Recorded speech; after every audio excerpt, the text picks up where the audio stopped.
మన తిరుపతి నుండి Turkey series episode 2 ఇది. ప్రజెంట్ మనము యాంటాలియాలో ఉన్నాము. ఆల్రెడీ ఫస్ట్ ఎపిసోడ్లో మీకు యాంటాలియాలోని పంకులలో హాట్ ఎయిర్ బలూన్ ఎక్స్పీరియన్స్ ఎలా ఉందో చూపించాను. ఈ ఎపిసోడ్లో మీకు 2000 ఏళ్ల చరిత్ర కలిగిన గ్రీక్ సిటీ హైరోపోలిస్ చూపించబోతున్నాను. హైరోపోలిస్ సిటీని ప్రాచీన కాలంలో అందరూ కూడా స్పా సిటీని పిలిచేవాళ్ళు, థర్మల్ స్ప్రింగ్స్ ఉండడం వల్ల. ఇక్కడ ఇప్పుడు మీరు చూస్తున్న ఈ మ్యాసివ్ రోమన్ థియేటర్ దాదాపుగా 10 నుంచి 15,000 మందికి సరిపడే థియేటర్. సూపర్ ఉంటుంది ఆర్కిటెక్చర్. అక్కడ సంగీతము, నాటకాలు, అలానే మనిషికి జంతుకి బ్రెజిలింగ్ కండక్ట్ చేసేవాళ్ళంట. అక్కడ నా గైడ్ వారు తెలుసుకున్నాను. సో 2000 సంవత్సరాల క్రితం ఉన్న ఆ కాయిన్స్ కానీ వాళ్ళు వాడిన వస్తువులు ఇంకా అలానే భద్రపరిచారు మ్యూజియంలో. టర్కీలో మనకి ఎవ్రీ కార్నర్ ముద్దుగా క్యాట్స్ ఉంటాయి. ఎక్కడ పోయినా కూడా చాలా ఫ్రెండ్లీగా ఉంటాయి. పెట్ లవర్స్ అయితే బాగా ఎంజాయ్ చేస్తారు. హైరోపోలిస్ మొత్తం ఎక్స్ప్లోర్ చేశాక ఇక్కడైతే లంచ్ చేశాను. ఇక్కడ మ్యాక్సిమం ఎక్కువ స్టీక్ ఫ్రైస్ కూడా డిఫరెంట్గా ఉంటుంది, ఫ్రెంచ్ ఫ్రైస్ లా కాకుండా.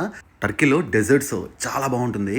ప్రజెంట్ యాంటాలియా పంకులు మొత్తం ఎక్స్పోర్ట్ చేసి ఇప్పుడు మనం నెక్స్ట్ కేజరీకి వెళ్ళబోతున్నాము.